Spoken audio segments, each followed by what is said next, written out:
Hello and welcome to another episode of the Portrait Profit Show. I am so glad you guys are here with me today. My name is Jim Landers, and it is my mission to uplift portrait photographers.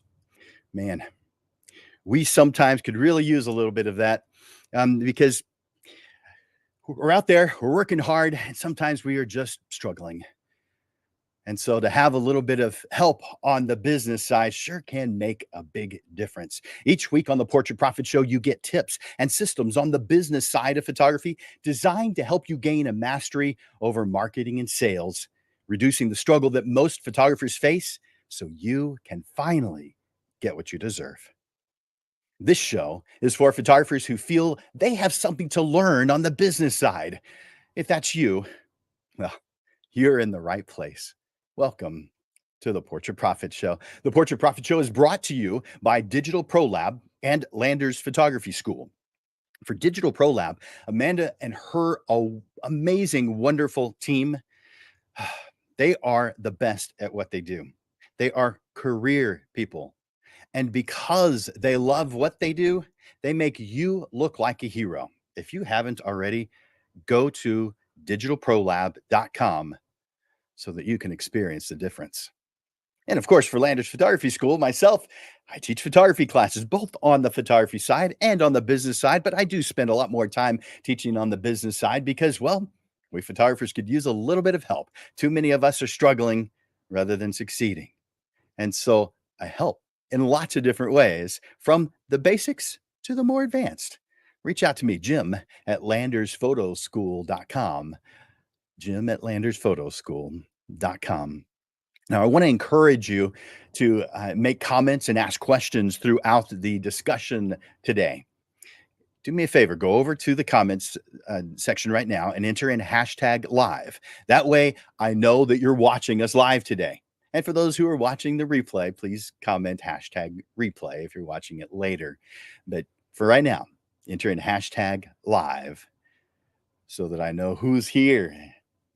And I want to appreciate you guys for being here. Now, I also want to request that you share the Portrait Profit Show. As you know, Amanda from Digital Pro Lab and I deliver the Portrait Profit Show to you every single Monday for 167 Mondays in a row. We don't read off ads from Indeed. There's no video commercial from Netflix. All the time and expenses are funded from our own pockets. You get each Portrait Profit Show researched, written, edited, produced, and presented to you for free. But as the old adage goes, there's no free lunch. There's a price to pay, but we don't ask much. Here's what it is. Share the Portrait Profit Show. And that's all I ask. Just share it. Hit that share button. Invite others to the show. You're receiving value from what you get here on the Portrait Profit Show, so you pay for it by sharing. Help us to positively impact more photographers. Think about it. With every share, every recommendation, we are building a brighter future, uplifting all photographers. And we think that's something to get excited about. Welcome to our discussion on how I generate leads. As always, our monthly panel discussions, we have a wonderful group of panelists who have valuable insights to share. Each of our panelists has a different perspective on running a business, and they're here because they believe in uplifting the photographer community, and they want to inspire and motivate you. So get ready to be inspired and help me welcome the panelists by clicking like or love. And please, in exchange for their gift of time, do me a favor, go to the comments section and give them a note, a kind word, some thank you for being here. So let's introduce our panelists today. We've got Brianna and Oscar and Lisa. Hi, guys. Hi. So glad that you're here with us today. Happy to be here. Good to be here, guys. Yes, it's going to be fun. Glad to hear that. Well, you guys rock. I mean, you definitely have other things going on in your lives because, well, you're a photographer and you're human. So you are sacrificing something to be able to be here with us this evening. And you're doing it because you love helping other photographers. And so I want to say thank you for that. You guys are awesome. All right. Let's bring you guys on one at a time because I'm going to give each one of you a moment to introduce yourselves.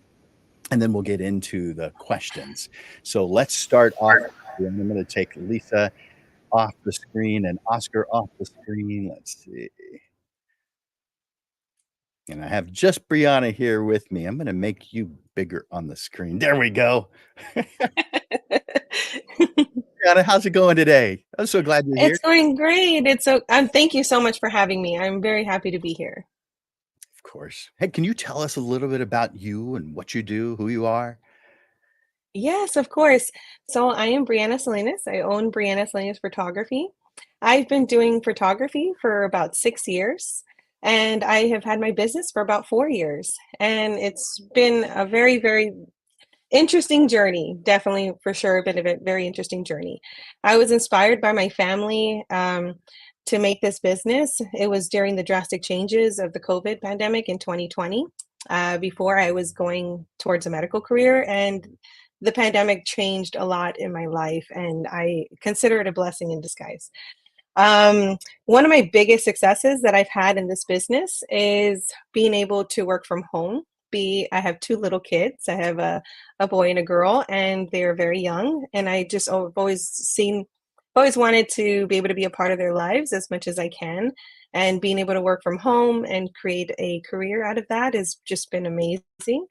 Um, Also, being able to work for myself, create my own hours. It's something that I never ever saw myself doing in the past, and now that it's become more of a reality, and before it was a dream, it's been really, really awesome. So that's about me. I also do events. I do portraits, says I do a little bit of everything. So it's been a very interesting journey, and I also do boudoir as well. Bunch of stuff. And it's amazing how many things changed as a result of COVID. So Yes. uh, BC has a different meaning before COVID. Yes, for sure, for sure. And like I said before, I was really aimed at the medical field, and I really loved it. It was a very amazing part of my life, and it's something that I'll never forget. But being able to come into the photography community, it's just been a whole different life for me. And it's just, so if someone is out there and really wanting to, they're thinking about it, they're like, oh, I want to do it and I don't know, do it.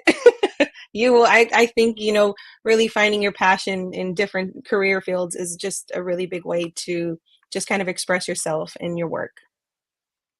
Nice. Thank you for sharing that, Brianna. I appreciate it. Yeah. All right, I'm going to bring on Oscar now. So I'm going to take you off the screen and bring on Oscar. Oscar, how's it going? Oh, pretty good, pretty good. Thank you for having me on your show. Yeah, of course. I'm so glad you're able to be here. Can you do me a favor and tell me a little bit about who you are and what you do? Well, I'm the photographer and owner of Vanity Boudoir Photography, and I've been a full-time photographer for a little more than 18 years. I specialize exclusively in boudoir photography. I started doing boudoir when few people knew about boudoir. I'm actually one of the original boudoir photographers in South Texas. And so, I mean, I've been blessed all these years. I have won international award for my boudoir photography, and I've been published in several magazines. I was one of the original founders of the International Association of Boudoir Photographers. They spin off from other groups, things like that. So I remember joining to that group, and it's a very successful. I highly recommend for new boudoir photographers to join the AIBP to get a lot of knowledge from seasoned people on there. I mean, apart from that, I mean, again, I exclusively do boudoir. Really, is that field to be able to help my clients to fall in love with themselves again. It's a very powerful thing. I mean, to be honest, I've been blessed by a successful career in this field, and because everybody here as a photographer, they know how hard it is to succeed as a full-time photographer. Most of us, we started as part-time, but I've been blessed that for more than 18 years, I've been a full-time boudoir photographer. 18 years. It's a long time to do the same Oh, thing. yeah. Love Oh, it. yes. Yeah, but Well, it's very rewarding. It's a very rewarding feel to do that. You really are, touching in a very unique way. Their inner self. I mean, basically like a self love, and it's very powerful to be able to see how somebody come to my studio and the way they live. I always make a joke: you will never be the same person again after shooting. love it. Thank you, Oscar. I appreciate that. All right. I'm going to take you off the screen and bring on Lisa. So, Lisa, how's it going today? I'm so glad you're here. Good. Thank you for having me here. Yeah, of course. Could you do me a favor? Do us a favor. Tell us a little bit about who you are and about what you do. Okay. Well, right now I'm Secrets by Miss Lisa, doing exclusively boudoir and pinup. I started off in the mid 90s. That's going to age me a little bit, but mid 90s as a journalist slash photojournalist. And so I did my time in the darkroom, did my time on a deadline, getting photos ready for newspapers and print and magazines. And I decided to take a break when my kids were little, and then I came back into photography in 2008. That I didn't want to go back to that kind of a being on call all the time when I had kids at home. So I switched gears and focused on portraits and weddings and basically anything anyone would hire me for. And after how many years has it been since then of more than 400 weddings, I decided, I want to specialize, and so I started previously, I've been working as Lisa on location, and now I switched to Secrets by Miss Lisa. Although I will occasionally do a wedding every now and then, or a family, or seniors and that kind of thing, because I still have a large client base that knows me as Lisa on location. So I will take those clients on, but mostly I'm doing strictly boudoir and pinup in the studio. And I love it. This is what I want to do till the day I die. I love working one-on-one with women, helping them feel good about themselves, and just giving them this experience. And I really like to showcase women of all shapes and sizes and all ages, 21 and up, just how beautiful they are, whether they're a size 0 or a size XXX. And so it's given me purpose. And now that my kids are all grown and out, I know what I want to do. So that's what I do. Love it. Yep. It's interesting how we evolve to be, to do what it is that we do. We have stories of the interests, and then how they grow and how they change, and how, those changes occur from both within us and from outside of us. Man, so many cool variables that lead us in whatever direction it is that our heart takes us. So thank you for sharing that about yourself. I've got the first question for you. Can you, and in fact, let me bring up the description, or the question itself. Let's see. There it is. Could you share your philosophy on generating leads? So what does the process of attracting potential clients mean to you?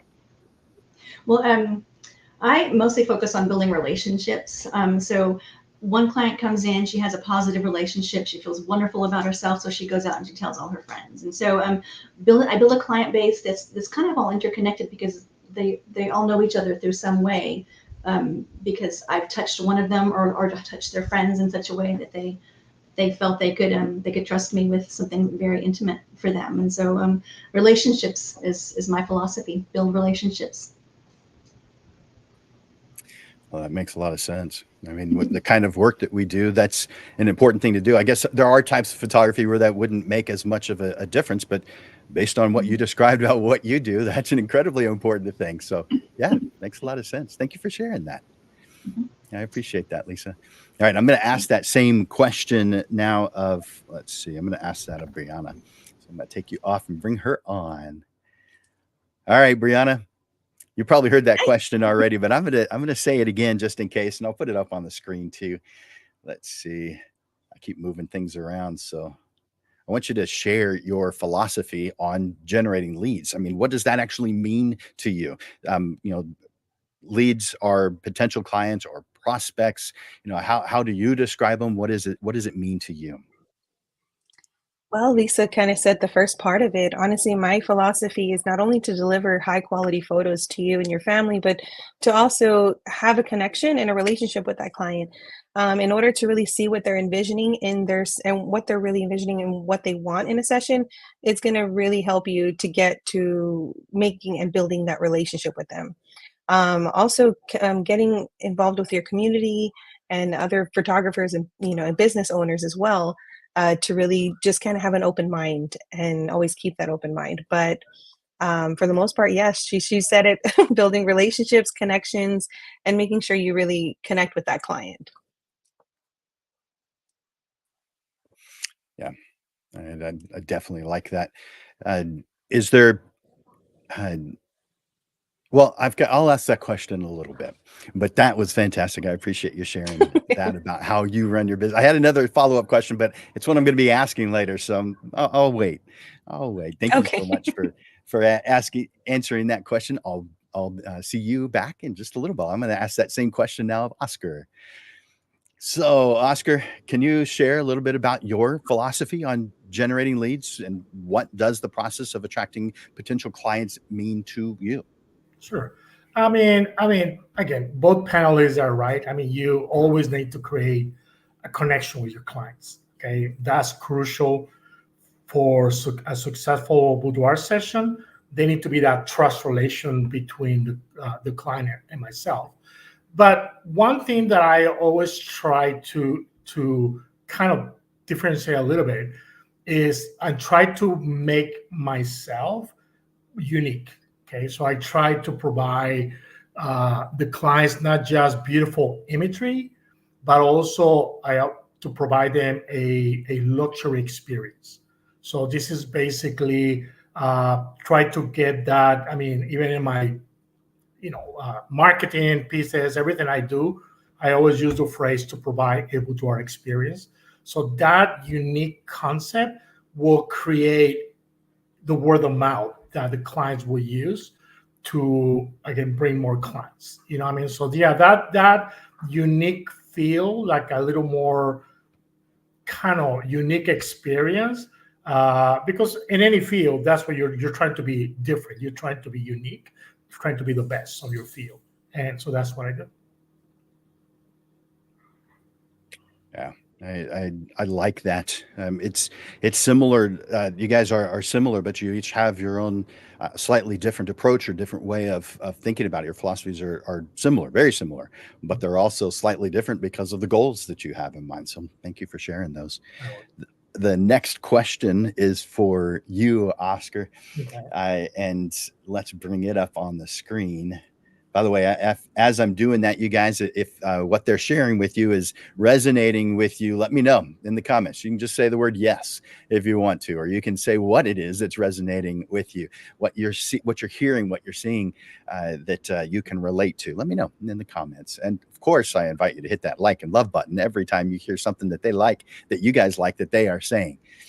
So the next question is on identifying leads.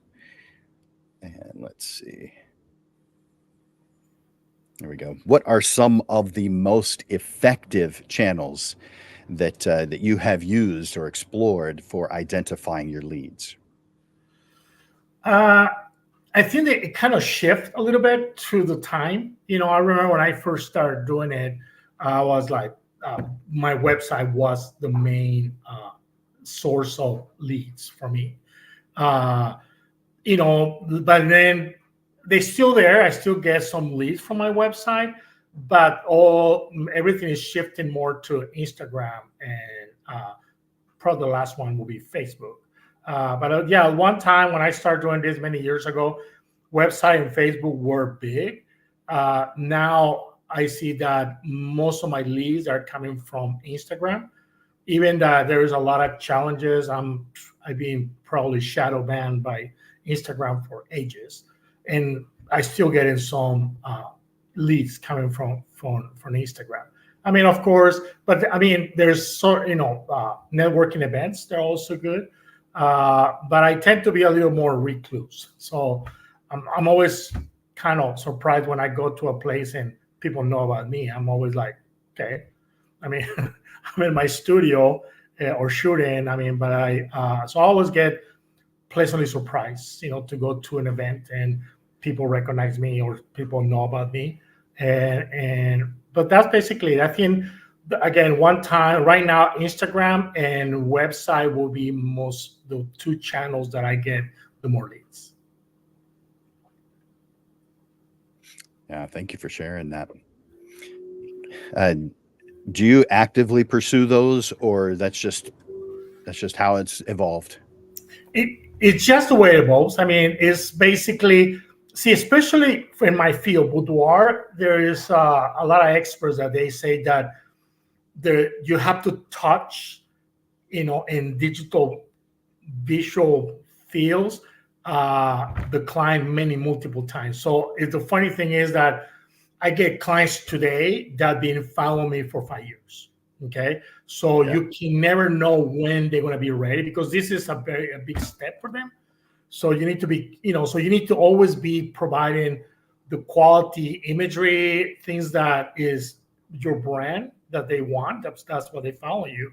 But eventually, I always find it funny that people go like, I've been following you for 3 years, but now I'm ready. You know what I mean? Or 5 years, but now I'm ready. Or I even talked to them at one time. I chat with them 5 years ago. And then sometimes if I encounter somebody, I go, don't I talk to that person 3 years ago? I go, it's been 3 years since you contact me. How you doing? You know what I mean? Sometimes they go, oh my God. And that generate actually a client sometimes just by not dropping the ball with them. You know what I mean? And they always appreciate oh my God, he remembered me from 3 years ago. You know what I mean? So they feel special. So they tend to book after that. Nice. Thank you for that, Oscar. I appreciate it. I'm going to ask that same question now of Lisa. So I'm going to take you off and bring Lisa on. Lisa, can you share with me a little bit about what are some of the most effective channels that you've explored for identifying leads? Social media is huge. I mean, that's a lot of us can say we get a lot of our clientele from social media these days. I have a Facebook group. It's a private group for women only. It's called the Secrets by Miss Lisa VIP group, and I've been really pleasantly surprised by how many women come to me from that group. In this group, I show behind the scenes clips. I do model calls, and share some of my own personal experiences, my own personal images of me in a boudoir set. Those kind of things, and other women that are in the group share their experiences as well. And so that goes along with relationships. When people see their friends or their peers doing an experience, and they're like, well, I want to do that too. So it's been really popular for bringing in new clientele. I also have an Instagram page that I'm very active on, and we'll talk about this later, I'm sure, in our challenges, but they're always changing the algorithm for how they show things on Instagram. And I've been shadow banned too, and it's hard to get things. And don't even get started on TikTok, because they take down everything I post, even if I'm trying so hard to be so PG or PG-13. But social media has really been a successful tool for me in generating leads. So I definitely will do those. I also go to bridal shows, have a booth at a bridal show where I can talk one-on-one. And it's hard to say this being here on live stream, but I'm an introvert. I don't talk well with people, but I try to say that when I go to these shows and I'm reaching out to these clientele, I'm playing a role. I'm pretending like I'm this chipper happy person who wants to talk to you, when really I'm like, I don't want to talk to these people. I want to go home and read a book. But I do this because I want these people to come in. As an artist, I want to photograph them, and I got to pay my bills, so I got to do this. So I play that role of this person, even if I'm inside. I'm not the kind that likes to get out and talk to people and to meet people and shake hands and that kind of thing. But I found that is a way to get leads into as well, just that one-on-one interaction at these bridal shows, or car shows helps too. Because I'm a pinup photographer, so I go to a lot of car shows and talk to a lot of the women that walk around wearing pinup wardrobe and say, hey, why don't you come in and have a session with me and be a real pinup. So those are kind of the things that I found the most success with, is those methods, and I'm interested to hear what everyone else has to say. about how they generate their leads Nice. too. Yeah. Those are good ones. You commented about being introverted. I'm amazed how many photographers are introverted in their personal life and everything other than photography. But when it comes to photography, they're generally not. Well, They can talk to we're artists anybody. at heart. We're artists at Mhm. heart, and artists tend to be, in their own heads most of the time. They don't tend to like to be the ones that are the social butterflies, and so that's what I have to do, is just pretend like I am for for a couple hours here and there. Is that line on TV that says, "I'm not a doctor, but I play one on TV"? Yes, I'm not an extrovert, but I play one at bridal shows. Yeah. There you go. Thank you for that, Lisa. All right, let's bring on Brianna for that same question. So, Brianna, can you tell me what are some of the most effective channels that you have explored for identifying leads?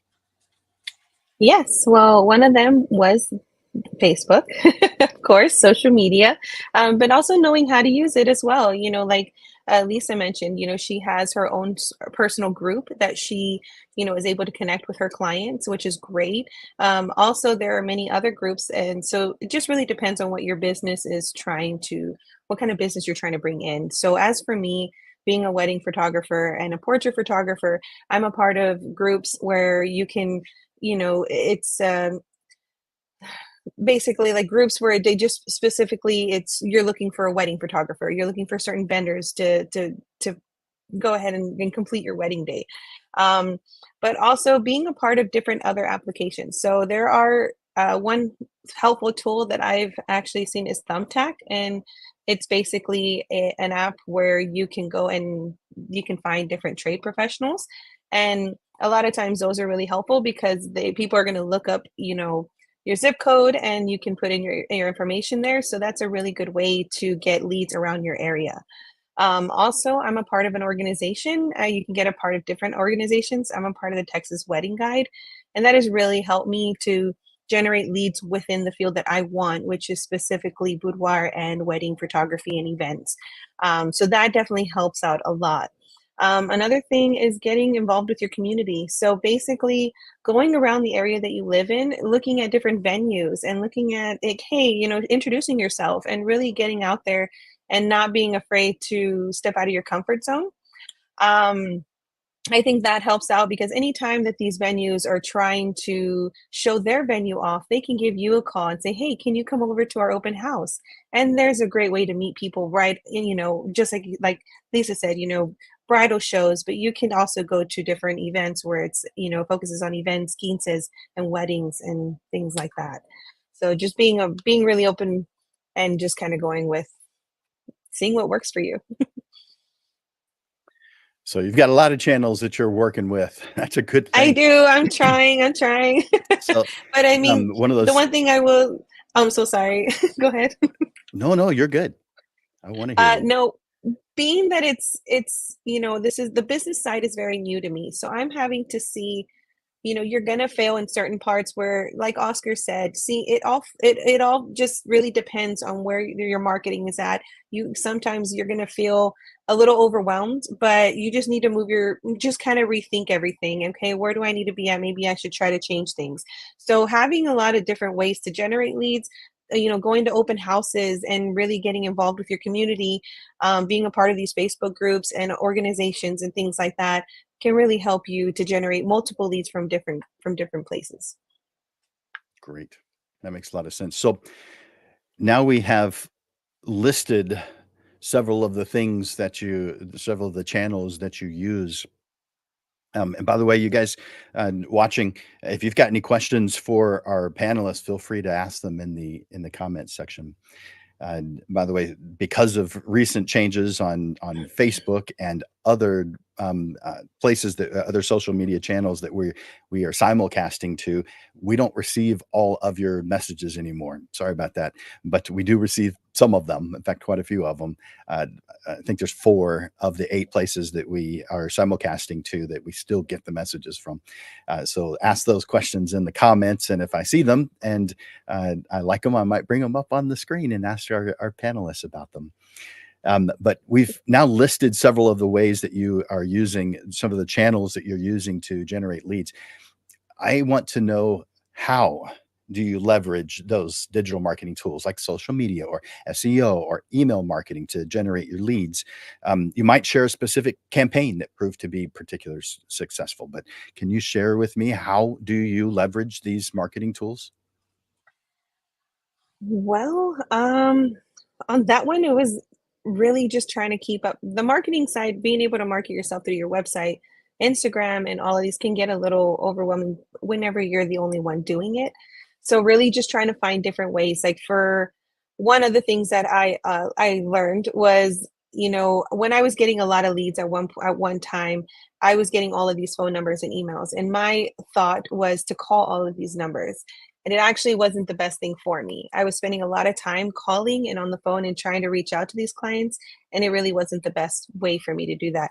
So one way that I've found that's been a little better, and it's actually kind of in the works of the process, just kind of, I'm barely trying all this out, is basically getting an email generator. So it cuts my time off on having to type out these emails individually to these clients. I'm able to just send all these emails, at once, and it just saves me so much time and also helps me to focus on everything else that I want to focus on. Perfect. Yeah. Thank you for sharing that. An email generator, is this an AI that you're using for that? An AI No, app? so it's actually super new. It was recommended by another photographer. So again, networking with other photographers and really building relationships can really help and go a long way.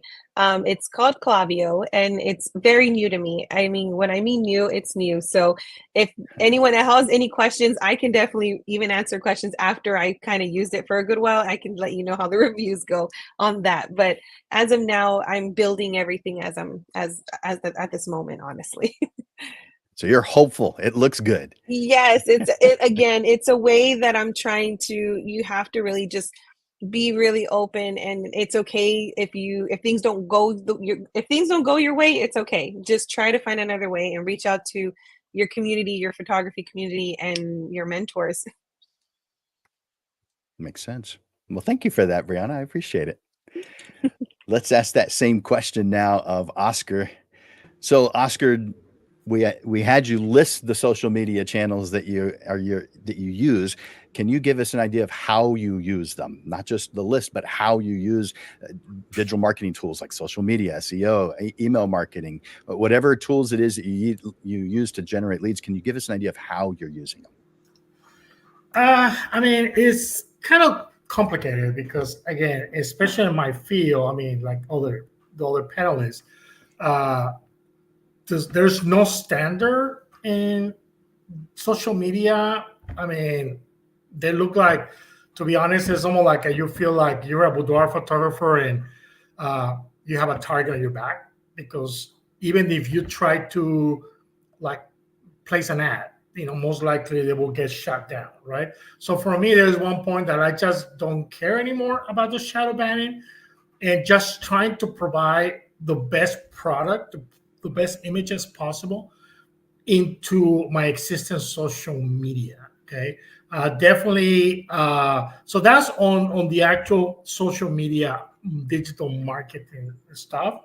And again, I try different channels. At one time, I have some videos and TikTok that went viral, a couple millions, but now everything I put on, they get shut down.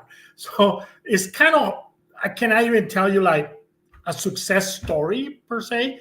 It's just being consistent.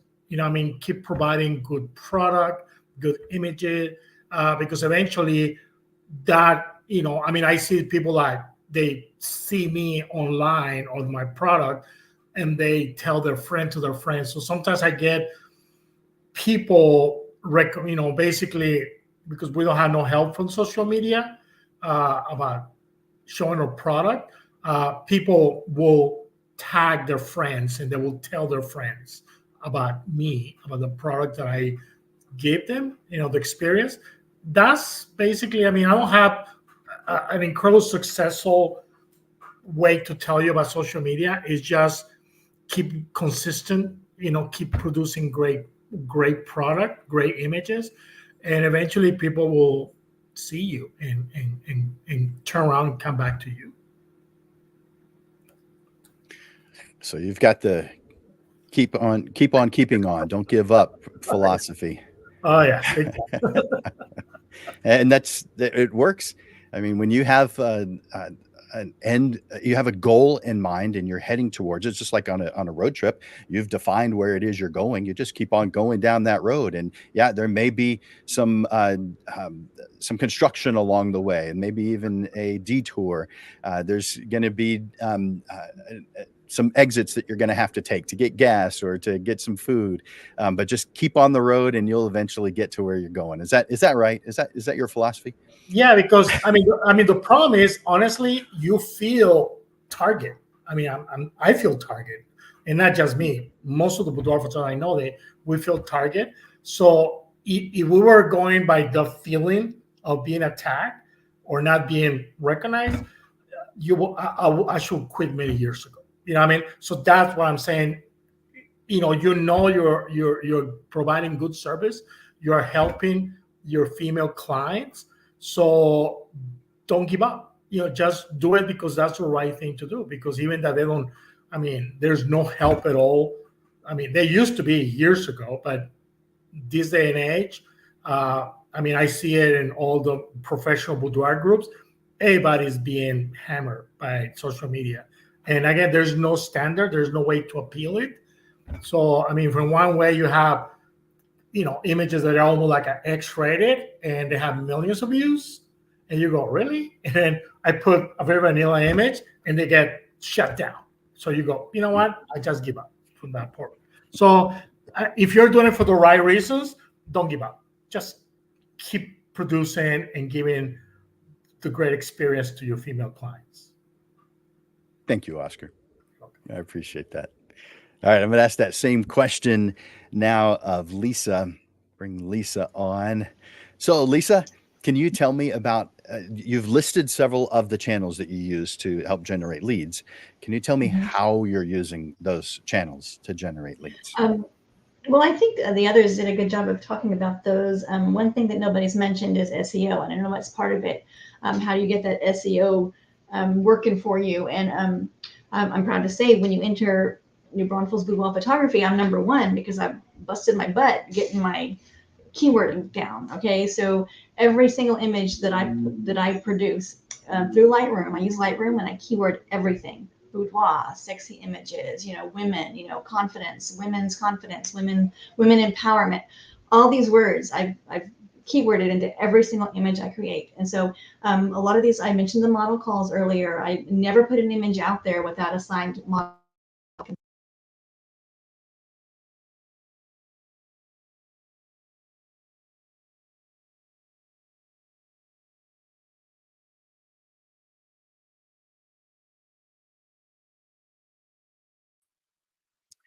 I think we lost your audio. Can you hear me? I'm not hearing you. The audio just went away and it's not on mute. Huh. Ew. Dang it. I think maybe I can come back to you and maybe you can log off and come back on. I don't know if that'll do any good, but I don't, the audio is gone. It's not just me, guys, right? Brianna, Oscar, can you hear Lisa? No? Okay. Dang it. Got it.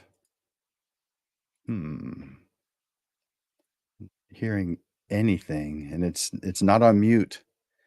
At least I can't see it that way, so don't know what is going on. Well, while she's trying to figure that out, I'm going to move on to the next question, and I'm going to start with let's see. I'll start with Brianna on the next question. And so, Brianna, let me bring up that that question so everybody can see what the question I'm about to ask you. But can you discuss how networking partnerships and collaborations have played a role in your lead generation efforts? Oh, for sure. This is definitely a really good question because any photographer that I think any photographer, especially a new photographer, should hear this. But networking and collaborating with local photographers has played a huge role in my success. Um, Being able to network with other photographers that have more experience and have been through all of the craziness before I have, or even just there's a lot of photographers out there that are willing to share their ideas and techniques and what's worked for them and what hasn't worked for them. And that's actually one way that I'm, being having certain photographers as really close friends and also just networking with them, seeing how they work. I'm also a visual person. So me being able to go and see one of my mentors and have them teach me certain things is, it just goes a long way with just showing the dedication that it takes for you to create these images for your clients. So really, there's so many, being an artist, there's so many different styles and techniques, and especially with how many photographers out there, you definitely just being able to learn from every one of them can go a long way to helping you succeed, I feel like. Those are some good things to point out. Um, do you feel like you've evolved quite a bit in that area, or do you feel like you've always had that?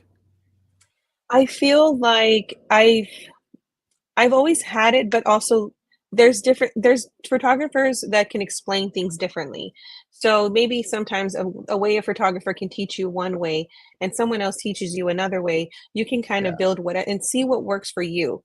Also, another way is really building relationships with your photographers. So I feel like having that trust with your other photographers can go a long way, because if I have a client, and obviously my big priority is making sure that my clients have not only quality work, but also just getting that full experience. If I have a good friend that I know that's going to give them that, that give them that experience, but also more, I will call them, hey, my client needs you. And there's a lead right there that you didn't have before. So it's really just building and networking and creating relationships with other people, and mainly in your photography community.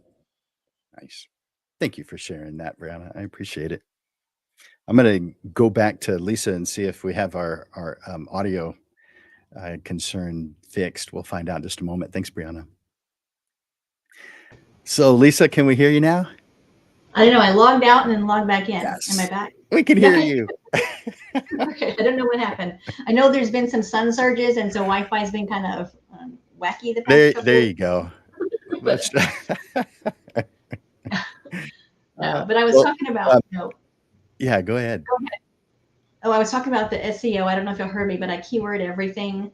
And all my images I put out there. And Pinterest is one thing we haven't talked about as a social media avenue, but I do. I create a lot of memes where I take one of my models and I put something silly on it. Like I pulled one up a second ago. Oh, I think you are doing a beautiful job figuring out some heavy shit, but I've got a picture of one that I took of a model coming out of the bathtub, and I've got that quote next to her. And then I logo it and put it out there on Pinterest, put it out there on my blog, and I've got hundreds of these.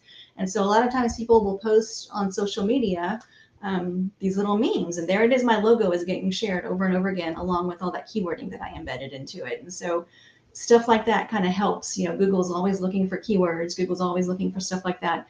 And so there it is, my image out there being shared as a meme on somebody's social media with my logo and my keywording in it. And so that's really helped a lot, and that's helped in my SEO. I think a lot of people, like I said, Google ranks me pretty high, and I think it's because I do spend so much time keywording so many things and putting so much out there. Do you feel that that's a lot of effort, or have you just gotten used to it over time? I've gotten this method in. It's pretty easy, pretty simple, because whenever I do the model calls and I use all those images that I create, I'm just a little monkey machine putting my logo, and I got all me little sayings. I Google these inspiring quotes for women, or silly quotes for women and stuff like that. And I've got hundreds of them. And yes, it's tedious sometimes, But sometimes you have like, I have an admin day every week where I'm doing just administrative work. And so I just sit there like a little monkey and just make these things over and over and over again, and then put them out there, put them out there, put them out there.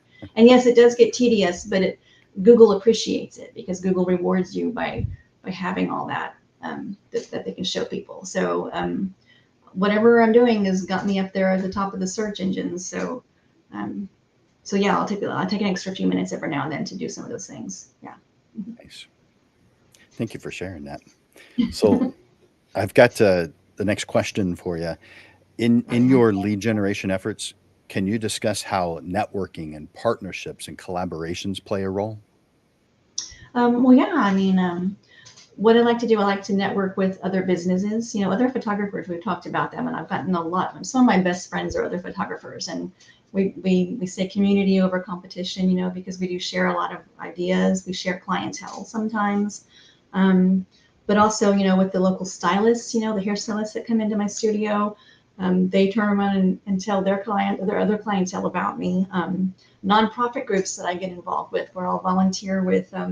My big volunteer is breast cancer awareness and women who are suffering from breast cancer. I bring a lot of them into my studio and give them complimentary sessions.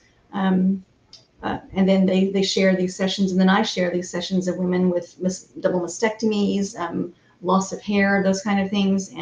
And they really touch me hard. They touch other people out there. So I get a lot of business from women like that. And I always have a nice little discount for women who come in here with those kind of problems. So, but even, I can see even clientele from their friends and their family and people in the community who appreciate that kind of work that I do. So, yeah, getting involved in nonprofits has been very helpful as far as networking goes. Yeah, those are definitely some good ones. And it means something to you, and so there's a win-win situation going on, which we as photographers really should be seeking, and you're giving examples of it to everyone concerned. So thank you for that. Thanks, Lisa. All right, let me ask that same question now of Oscar. So Oscar, can you discuss, as far as your lead generation efforts, how any networking or partnerships or collaborations have played a role? I think it's very important. I mean, I also do like events like, involved with like auctions and things like that for charity events. That's been very successful in the past. But at the same time, it's kind of like, in my experience, you kind of need to move around. I mean, I agree with certain charities. Yeah, you try to stick to them, but a lot of times you need to like move around different charities so they don't get complacent about the product you're giving them or the help you're giving them. But I do bridal shows. I started doing that for the last maybe 2 years, and they're being very successful. But I think the most important thing is try to find things that are compatible to you. I mean, for example, even kind of my name, Vanity Boudoir, right? The word vanity. So there is a lot of industry, hair and makeup professionals and beauty consultant and spas and that. So, and I always try to partner with some of these, especially the ones that are servicing my target market. My target market is certain, socioeconomic level.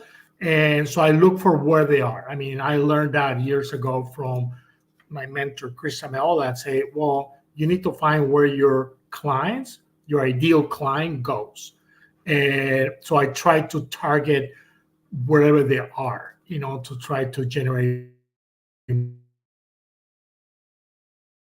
leads on that front. Looks like we had a little bit audio issue there too. Okay. But yeah, definitely. Thank you for sharing that. Yeah, that's a good way of looking at it. It's another way of looking at it. So I appreciate that.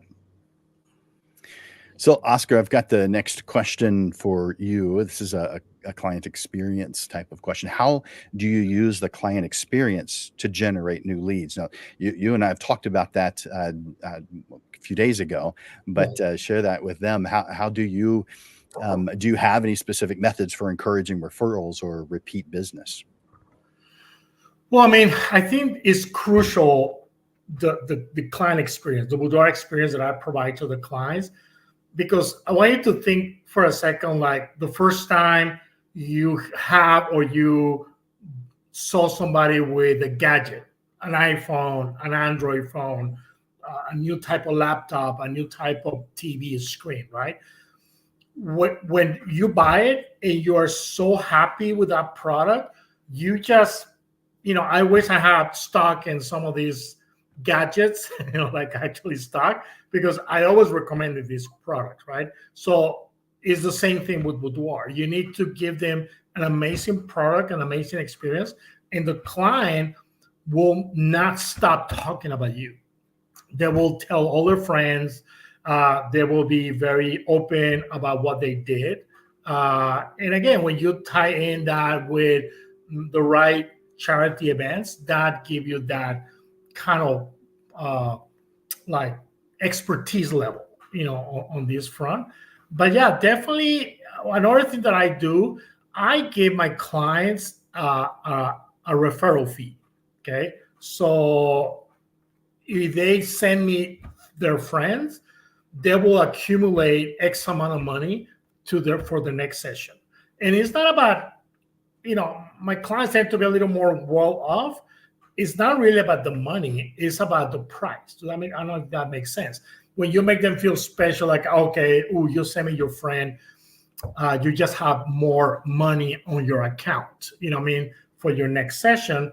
That in itself, I think the clients, they like that feel. It's almost like they want something, you scratch up, oh, look, I got $1, $5. So it's not really the amount, is that feel that they're doing something for you and something for their friends. And that's the most important thing, because if they believe in what you did and they love the experience, they want their friends to have the same experience.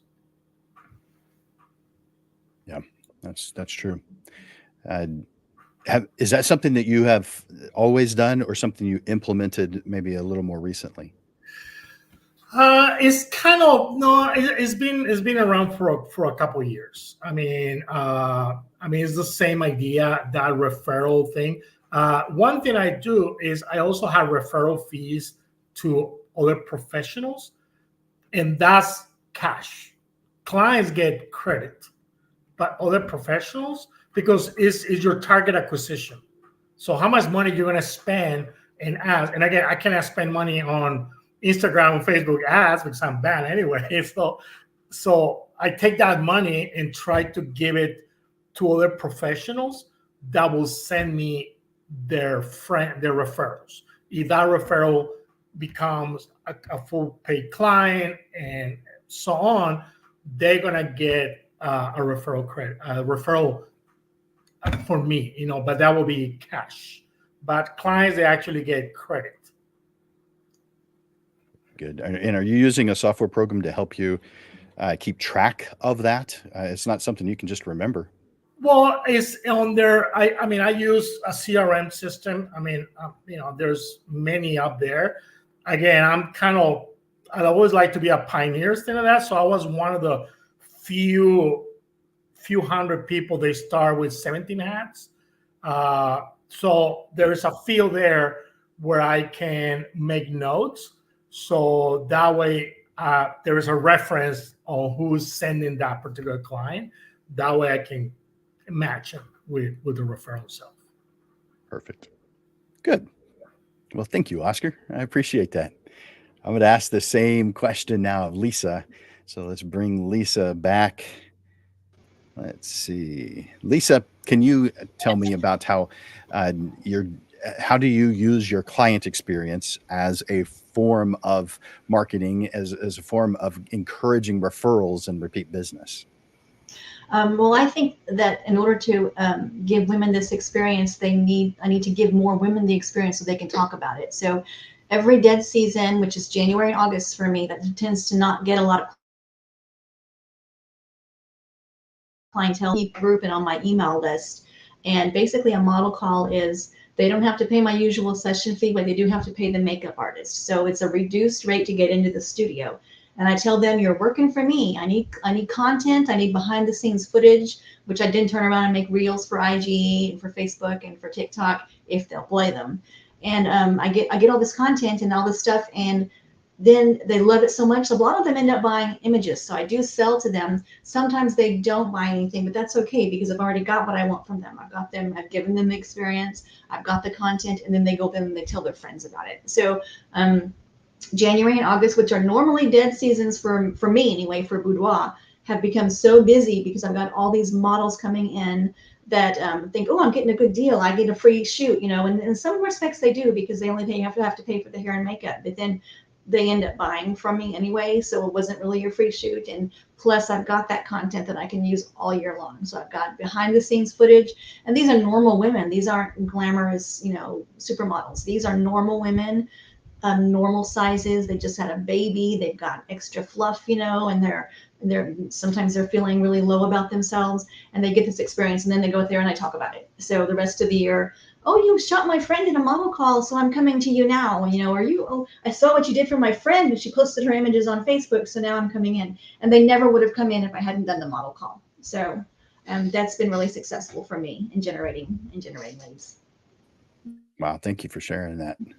That puts a picture in our minds on how we be able to use something similar to that for our business. So thank you for sharing that. All right, I've got that same question now coming at Brianna. So let's bring her on. Brianna, you've got sunlight coming right into you. I do. I just saw that. I'll sit up a little bit. Well, can you share with us a little bit about how you're using the client experience that you give your clients, how you're using that as a tool for generating new leads? Yeah. So what I've seen that's worked for me is it doesn't start necessarily whenever you start talking with the client. It starts as soon as they start to wanting to book.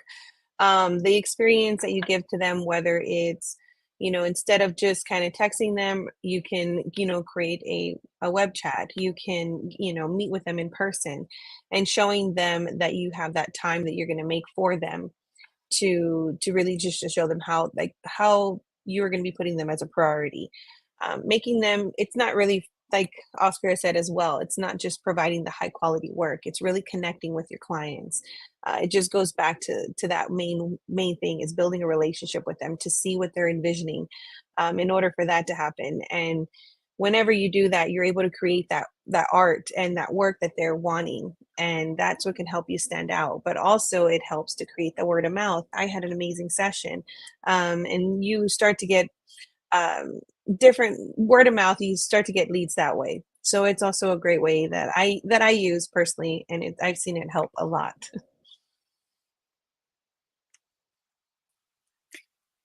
Cool. Is that something that, tell me about how that evolution was from when you started off to how you are now, because things like this change over time. You learn more things over time. You wouldn't have known this stuff when you first started. So how has it evolved until now? Well, honestly, I think it's always been in my personality. I think it just, being really close with people, and, back in my previous career, I worked in the ER, so it was a different kind of relationship with my clients. But now, or I wouldn't even say clients, with my patients. And now it's a different world, but I'm also able to be myself, be bubbly, and just be really happy and connect with these clients. Because if you're wanting somebody that's going to really show, whenever you connect with these clients, they're going to be able to open up to you, and they're going to be able to tell you, hey, I really like this. And it could even be something like with boudoir. I do boudoir as well. So even just having that client say, I'm not comfortable with this, but getting the right angles and making them feel really beautiful about themselves. So in order to, it's not just about going and taking the photos. It really goes, for me, it's gone a long way to really connect, but it's also helped my business, because it's really just given me the insight of how important it is to the client just to connect with, not just to be just another photographer. You're someone that took the time to really, really listen to them and what they wanted, because they are paying for their services. So, There you go. Perfect. Well, the next question is going to start with you. And so okay. this is about lead qualification.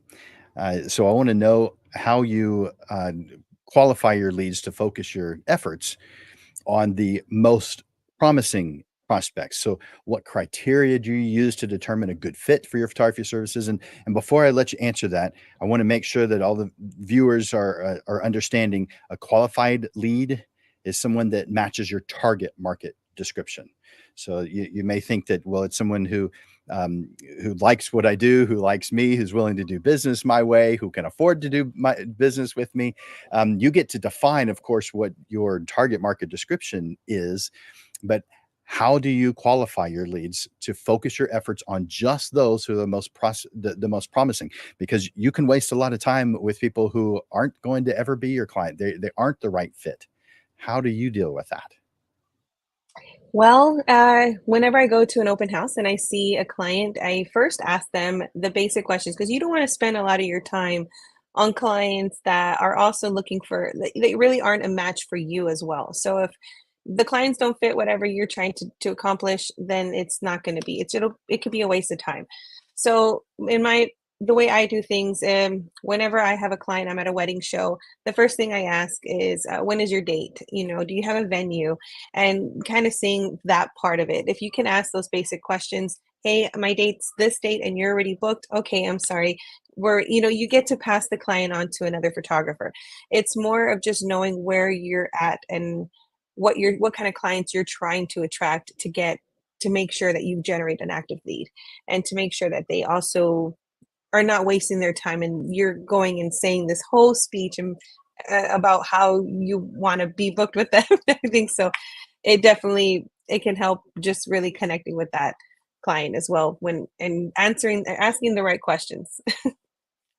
Yeah, that makes a lot of sense. Thank you for that. I appreciate it. Yeah. All right, let's ask that same question now of Oscar. So bring him on. So, Oscar, this is a lead qualification question.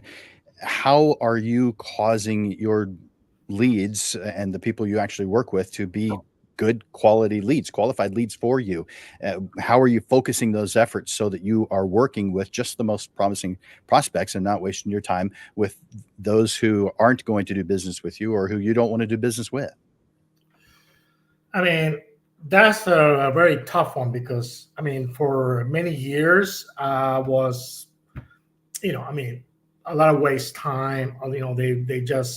They contact you, they say they want to do something, they want information, whatever, but they just don't pan out, right? So a couple of years ago, I actually hired like a virtual assistant, my studio manager.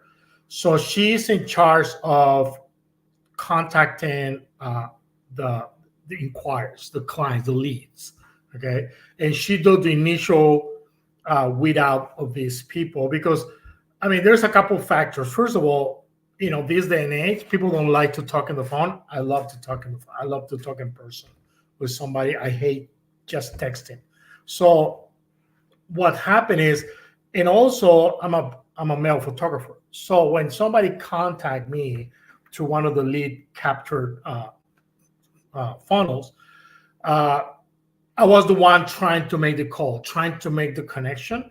And I realized that the females will react better if a female will make the initial contact. So that's why I got my studio manager, Patty, and she's the one that all the leads coming in, she will make the initial contact and provide them a basic structure of my pricing per se. Okay. We also, again, many times in the past, I just sit there waiting for a client. They never show. Now they have to pay money to schedule a consultation with me. And that's crucial because I do not shoot anybody. I don't shoot you if I don't have a personal meeting with you. If you're out of town, have people from all over the United States, we do a Zoom call, but they have to be a one-on-one connection with the client itself. So that in itself, if you're not really serious about shooting, you will not go through all these steps. You know what I mean? You will just drop right at the beginning. Well, okay, I will contact you. I will talk to my husband. I will talk to my wife. And they just drop off, okay? Even that, like I told before, just because they don't continue the process, I always keep it in the back burner because, again, it can happen that a couple of years from now, they're going to go, okay, now I'm ready to do it, okay? But yeah, that, I think the biggest thing is the qualification will be to have the in-person consultation. You know, again, I never shoot anybody if I don't talk to them for their own tranquility, for their own safety per se, because they need to feel comfortable with me as their photographer, because it's a very intimate feel, boudoir. But also I need to make sure that I feel comfortable with them too. You know, I mean, I think I make a comment when we talked before, once or twice in my life, I've been a female that I was like, no, thank you. You know, I mean, I will call you or I'm busy or something, because it had to be two ways. You know, I mean, craziness goes both ways. So you need to make sure that you are a good fit to each other. That's right. Well, I think it's smart to have that pre-session meeting. It could be for planning purposes, getting to know your purposes, whatever your purpose is ahead of time. And I see how it's very important in the kind of work that you do, but I photograph families as home decor. So therefore I need to have that meeting ahead of time because I need to see where they want to have this print on their wall. And so I've got to be able to plan it. If I do that planning in their home so that I can see where on the wall it's going to go. And I can tell right off the bat what size it's supposed to be, whether it's supposed to be a horizontal or a vertical. And someone who never goes to the home will never know those things. And so they talk about creating something that's custom for their client, but no, really all they're doing is doing the same thing for every single client, because it isn't custom made for that individual client. The only difference is there's different people with slightly different needs. Actually going into the person's home and finding out what the end result is supposed to be, and then gearing every step you make to make it fit within that space. Color matching, and making sure that you are choosing a frame that's going to go into that space. There's a lot of different variables. And so having that meeting ahead of time is important for the planning purposes so that you reach goals. But you're right. No one is going to go through all those steps unless they have decided they're serious. I mean, to be honest, I think that my record is, Jim, I'm like a 99% or 99.5% of other people. If they come to see me, most likely, I mean, it's very few times that I have to like let it go, but normally they book. There you go. Awesome. Thanks for that, Oscar. I will. I'm going to ask that same question now of Lisa. So I'll bring her on. So Lisa, can you tell me how you qualify leads to focus your efforts on the most promising prospects? Sure. What I say all the time is that clients with money who spend a lot have friends who have money who will spend a lot. Okay, so those clients who spend a lot, I'm gonna baby them. I'm gonna treasure them. I'm gonna invite them. I'm gonna make sure we're on my email list. I'm gonna make sure I send them little updates every now and happy birthday on their birthday, things like that. And a lot of the times when I mention my model calls, and I want to clarify a couple of things about model calls, is that I'm not giving them all their images. I give them 4 or 5 low resolution with the watermark, and they have to come back into my studio to look at the rest of them and then decide what they want to buy. So that's how I do model calls. It's not like I'm giving everything free. But a lot of the times my high dollar clients, I have several of them who answer my model calls, and I know they're high dollar clients. I'm gonna tend to favor them opposed to some random person. I only do so many model calls. I only pick so many clients. I'm gonna favor them and their friends who say, "Hey, she saw her. Can I answer your model call?" I'm gonna nurture those people who have shown me in the past that they've spent a lot of money, and I'm going to nurture their friends and their people that they refer to me for those model calls. So I'm a little bit more picky about model calls because it gives me content, and it also, I know who to target when I'm inviting those women into my studio for these model calls. So that helps a lot in me narrowing down when I'm doing those on who I'm going to bring into my studio. If their friends spend a lot of money, I know they probably got some too. So Yeah, that's a good consideration. Of course, you probably also have those who have told you, "I've saved up for months to be able to work yes, with you."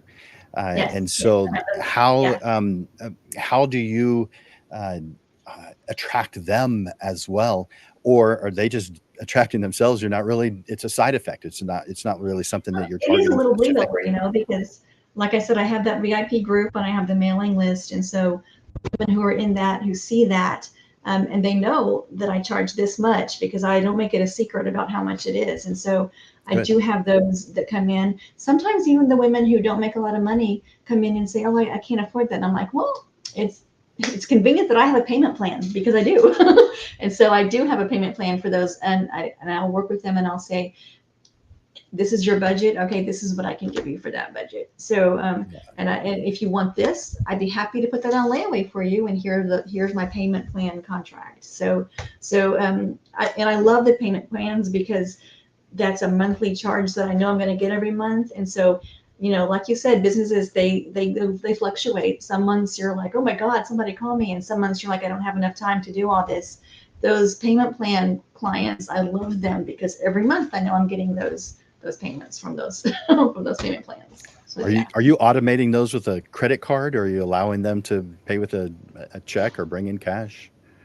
Well, most of it's credit card, yeah, and they Yeah. select the day of the month, and so I program it into my calendar that on this date this much gets charged to this credit card. So it's pretty much automated, yeah.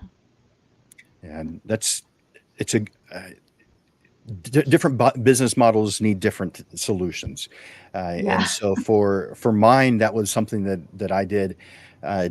Most didn't need it, but for those who did, it was beneficial. But what I found, for at least for family portraits, and every genre is different, every target market's different. But for my family portraits, there were definitely people who couldn't afford it, but would save up, and would want to do it. They may save up for quite a while, but the example that's coming to mind is not a family portrait, though. It was a wedding that I did years ago, and I, I stopped photographing. I stopped marketing for weddings in 2013, and I stopped really photographing them in 2015. Although I did one in 2016, but they were very time consuming, and I needed more time to be able to teach my photography classes because I wanted to help other photographers. And so I just stopped doing the weddings. But I remember one particular person calling. The story that it's coming to mind is a bride who called and said, "I probably shouldn't be telling you this, but I already know I want to work with you." And then she asked how much. Okay. And Yeah. so,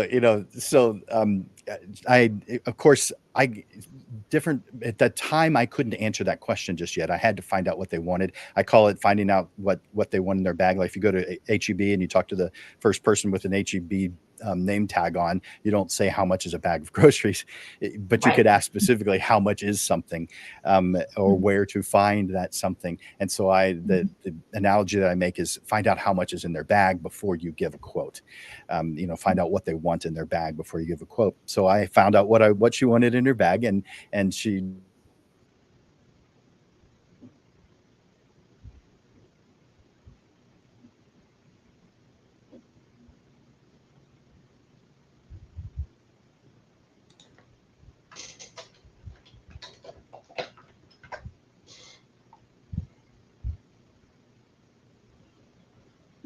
Are you there? Did I lose you again?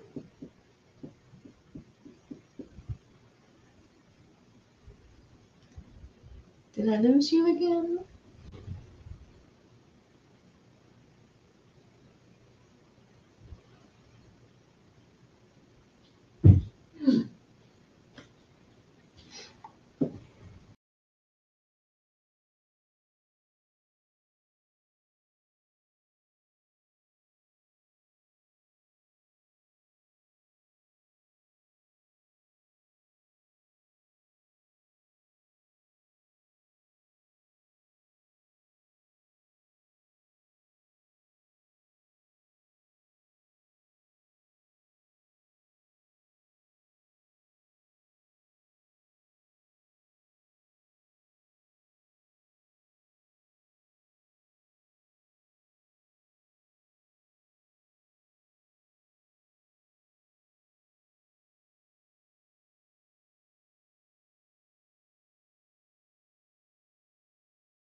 All right, are we back?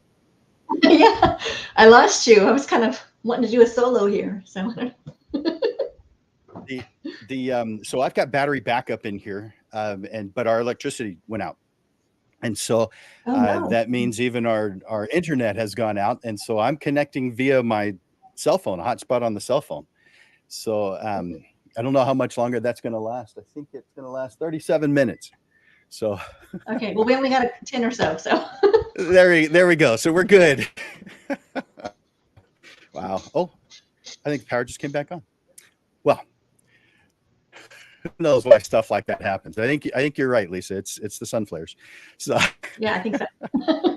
I don't think we've It's affecting me the past couple of days. technical. Man. All right. So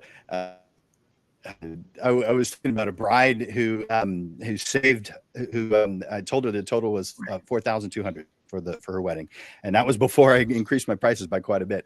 But she said, "All right, I'm going to find a way to make it work. I only have a total of $8,000 for this entire wedding. I'm going to move the location to my apartment complex. They have a common area. I'm going to have a friend be the DJ, and I'm going to have a friend do the catering. That way I can afford to have you." And so based on, people and them wanting to work with you, they'll do what it takes. And too many photographers, I think, have this idea in mind. Well, I am trying to make it low for everybody. Well, I have found that as many as 80% of all photographers have a price that's so low that it's not even possible for them to do enough business to cause them to reach profitability. It's not even possible based on their numbers. It's a math thing, not a feeling thing. If you're basing your pricing decisions on feelings, in my opinion, you are doing it wrong. It has to be based on math. How do you feel about that? Oh yeah. I go into a session thinking this is how much I want to make for it. Here's my minimum that I want to make from it.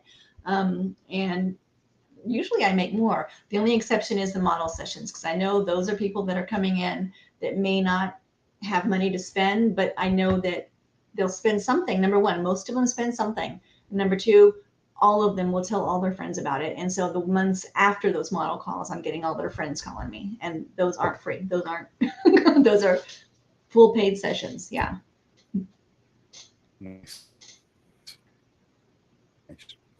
Man, thank you for sharing that with us. Now, we're getting close to the end of today's show, and so I had a couple more questions planned, but I want to skip straight to the end. I want to skip to the closing thoughts. And so, can you share with me some maybe advice you'd give to a new portrait photographer trying to establish their lead generation? You've got some advice, some suggestions, some things to avoid. My suggestion is don't be afraid to fail. Some of your ideas or some of your marketing plans are going to fail. And they're going to be like, oh my God, I can't believe I did that. Are you there? There we go. Some of them will succeed. Some of them will fail. Some of them will succeed. Just don't make the same mistake twice. So if something fails, it's failed. Also, don't spend a lot of money on props or things that you think are going to get something in. Go in it with passion and but use your brain. So you're not going to go into it thinking, if I buy this backdrop, it's all going to be good. If I buy this prop, it's all going to be good. That's not how it works. So just don't be afraid to fail. Sometimes your plans don't work out, and sometimes they do. So. Yeah, that's good advice. That is something that a lot of photographers do, is overbuy stuff that they think they have to have. And I have definitely bought things that I never used. Backgrounds. I thought, wow, what a cool background. I'm going to love this. Purchase the background, and backgrounds can be cheap, but the majority of them don't fit that category at all. They're a little on the expensive side.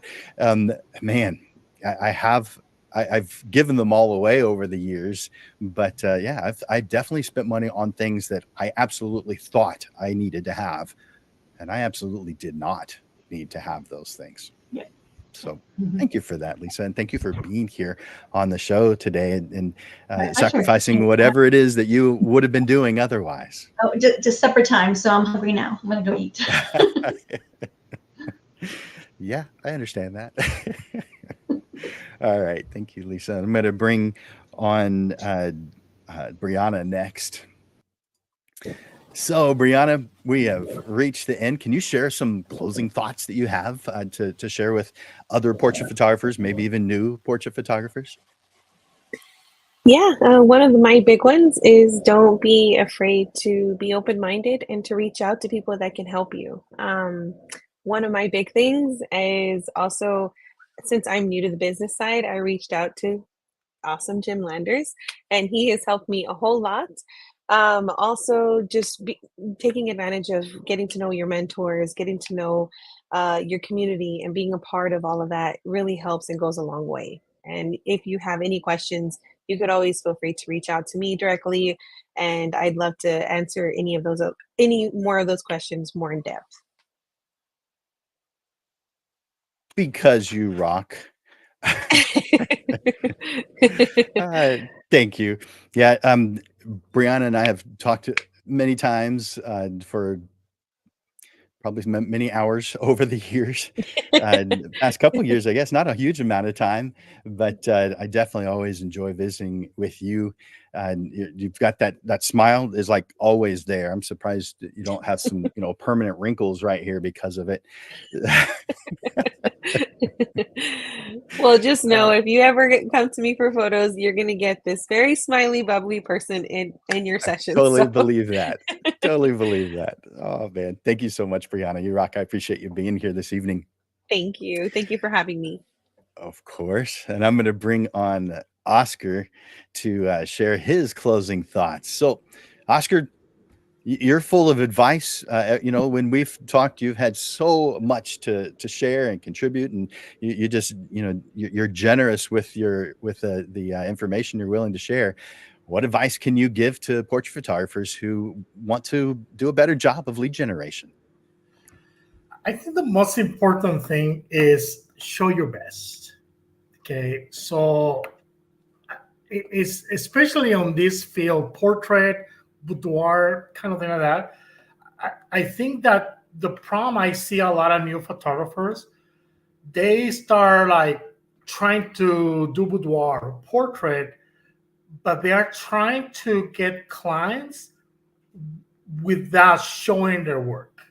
Okay, and I think that's crucial. I mean, honestly, I feel like that's kind of cheating because or they use other photographer images or a Pinterest board. I don't agree too much with that concept. You need to show your work. So my advice to somebody new is shoot a lot. Okay, get a couple professional models. Is invest money on your skill. So get a couple professional models. They're not too expensive. Somebody they know how to move, and then shoot. You're gonna get beautiful images, regardless, because they know how to move. You're gonna be clueless, but you're gonna be able to see what you did, and then you're gonna start learning the posing process. You're gonna start learning the right lighting, all these things, and then you need to show and show that work into your social media, because that's what people want to see. They want to see beautiful imagery. They want to see themselves there. Okay, when they see an image, they're gonna go mentally go, "Ooh, I'm gonna look like that." Okay, so if you have a beautiful image, but it's not yours or it was a fluke, you're gonna get, instead of getting a great experience, you're gonna get them a bad experience. So I think for me is you need to work with a professional like hair and makeup team. I never shoot without professional hair and makeup. And again, at the beginning when you started, shoot a lot. I'm talking insane amount of shooting. And again, get a couple professional models. Learn from them how they move, because eventually you're going to get clients that they never modeled before. They never had done this before. And they are relying on you as a professional to show them what to do. Okay. So I think that's, again, I see a lot of things in the boards, photography boards, and all that. And I'm always like snooping around to see what these people are doing, especially new photographers. And what I've seen is that lack of professional quality images, that they are their images, because the client need to know that if they book you, they're gonna get that kind of quality work. And again, I just see a lot of new photographers. They just bought a camera and they just start advertising and they want clients. I go, no, I mean, you need to do a lot of legwork, a lot of shooting before you can charge, the kind of money that, like you're saying, Jim, they're going to make profit for you. I mean, if you're just going to charge $50 for a shoot, you're never going to do anything. I mean, they're never going to be successful. So to be successful, you need to be good. You need to hone your skill, show your best work, and that work will speak by itself, and that will generate more people that come to me. When they come to me, they want certain style. They see my images and they go, I want that. I want to look like that. Or they go, I'm not sure I'm going to look like that. I go, yes, you will. I guarantee you that you're going to look as beautiful as the ones on the wall or you see on my social media. So yeah, shoot a lot, get professional models, learn to pose, learn lighting, go to workshops and learn from other photographers their lighting schemes and everything, and show your best. Nice. I knew you'd have a lot to share. Thank you for doing that, and thank you for being here today. I'm going to bring on the other two as we start to close things out. Our panelists have generously shared their extensive expertise and experience with us, and we hope that you have gained some valuable insights and useful tips. So take a moment to say thank you in the comments, and please show your appreciation for their gift of time and attention by clicking the like button or the love button. It's wonderful people like Brianna, Oscar, and Lisa who uplift the photographer community, and we want to encourage them to do so with our comments.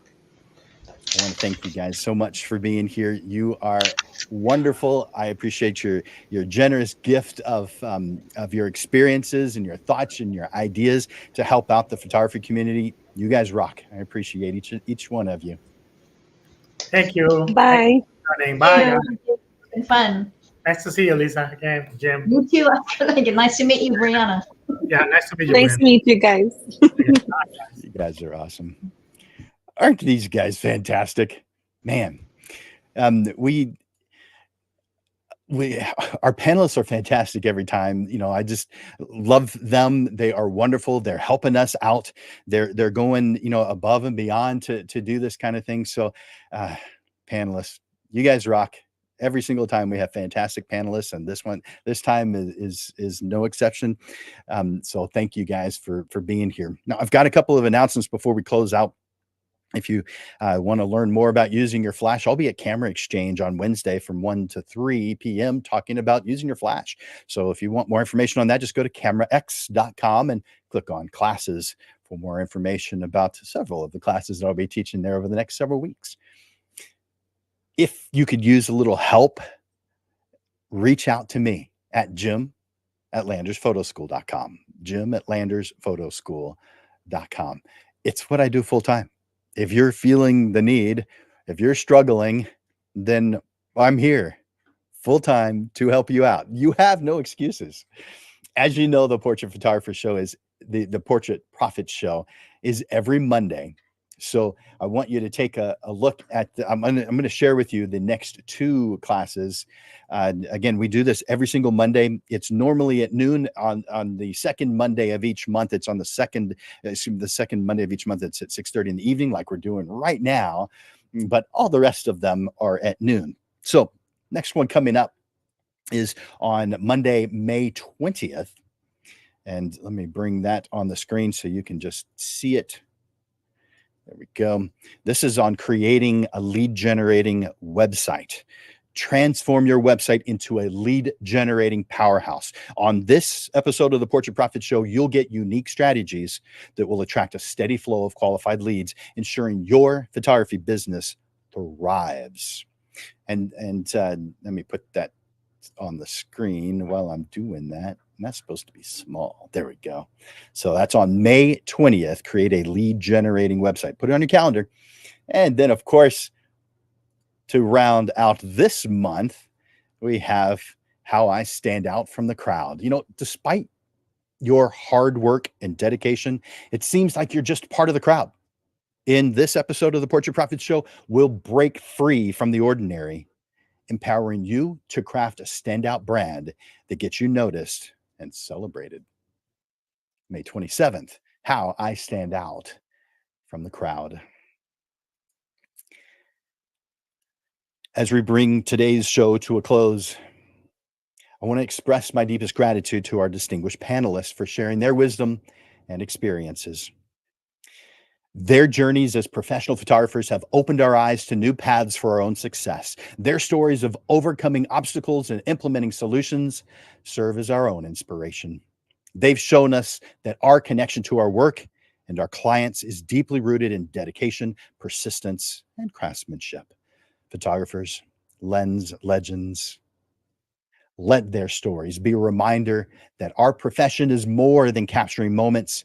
It's about creating legacies for both your clients and for you. Photographers aren't just members of some profession. We leave a mark on the world through our stories. We tell and we leave a mark on the world through our stories we tell and the memories we immortalize. We are guardians of moments, crafters of heirlooms, and architects of history. As we move forward, armed with the insights and inspirations from our wonderful panelists, let's challenge ourselves to push the boundaries of creativity and professionalism. Let's commit not only to enhancing our skills, but to also nurturing the bonds that make our photography community a source of strength, innovation, and collective achievement. Thank you once again to our panelists for their generous contributions, and to you guys, lens legends, who are joining us for this panel discussion this evening. Until next time, keep focusing on your vision, refining your art, and defining your success on your own terms. The world of portrait photography is vast and it's varied, and it awaits your unique impact. Thank you all for your time and attention here today, and thank you for the efforts you make to be such an amazing portrait photographer. I encourage you to like, I encourage you to share the Portrait Profits Show, and of course, tune in to our next live stream a week from today at noon. Together, Lens Legends, we help each other achieve our goals and make a difference in the world through our passion for portrait photography. For Landers Photography School and Digital Pro Lab, my name is Jim Landers, and I'm bringing you the weekly Portrait Profits Show. Until next time, Lens Legends, keep thriving, keep growing, and keep making your mark in the world of portrait photography. I look forward to watching you grow. Bye for now.